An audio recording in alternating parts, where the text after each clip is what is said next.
రక్షకుని జన్మస్థలమా యూదయ బెత్లెహేమా, ఆరాధనలకు ఆరంభమా హృదయార్పణలకు నివాసమా.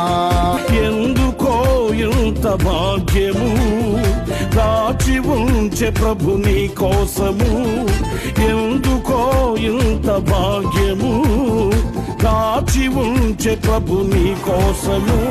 స్తుతియు మహిమ ప్రభావము ఎల్లవేళల ప్రభుకే చెందును.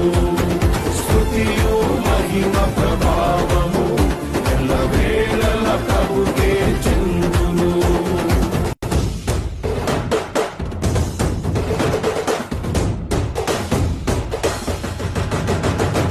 స్తుతియు మహిమ ప్రభావము ఎల్లవేళల ప్రభుకే చెందును. స్తుతియు మహిమ